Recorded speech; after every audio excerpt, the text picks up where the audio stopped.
Hello, thank you for joining me for this little exercise segment. This is part of an article that I wrote about how understanding your pelvis might help your lower back. This is one of 3 exercise segments. So to begin, you're going to lie down on your back.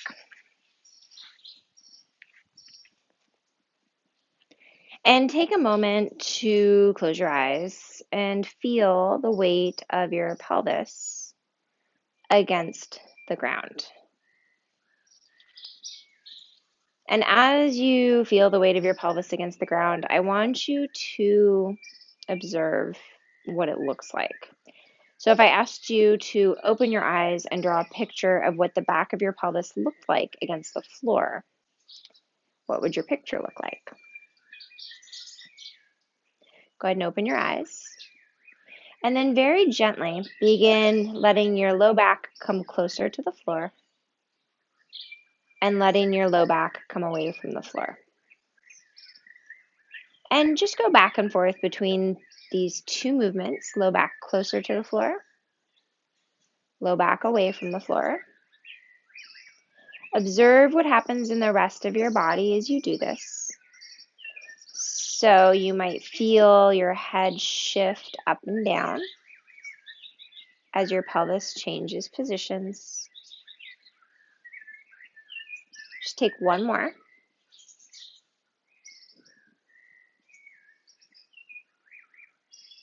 And go ahead and relax back to center. Now, a couple of things to note with that is if you noticed your knees were moving in and out as you did it, so if it looked like this, I'll do this from the front so you guys can see. If it looked like that, see if you can go back and do it so that your knees don't move. The other thing to notice is if you have any sensitivity in your back when you do this, make the movement even smaller. It's not about finding a place that's uncomfortable, it's just about finding the ability to differentiate your pelvis from the rest of yourself. The third thing to look for is, are you clenching through your abdominals, or are you clenching through your jaw or through your ribs? That can change how you experience the movement. So make sure when you try this, see if you can do it with everything staying pretty easy and relaxed. Again, this isn't about efforting through. So now come into a seated position. If it's not comfortable to sit on the floor, feel free to sit on a chair or on a block.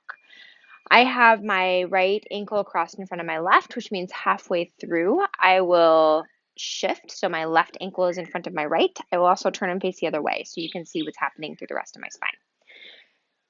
Let your eyes be relaxed and feel your sitting bones, which are those 2 bones at the base of your pelvis that you sit on, against the floor. Gently roll behind your sitting bones and then roll in front of your sitting bones. And just stay with this, going back and forth. Make sure you breathe. See if you can keep your knees quiet beneath your hands. I'm going to shift,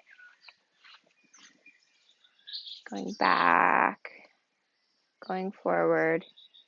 You'll notice this causes a little bit of movement up the spine. That's very normal.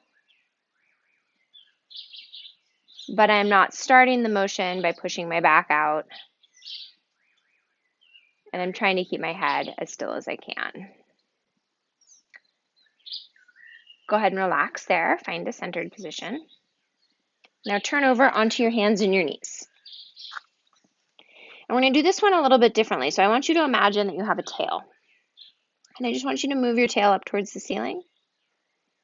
And then move the tail between the legs. Tail goes up towards the ceiling.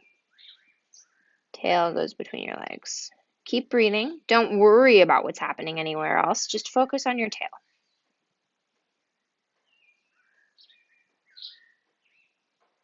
See if you can feel how when your tail goes between your legs, what that does to your knees.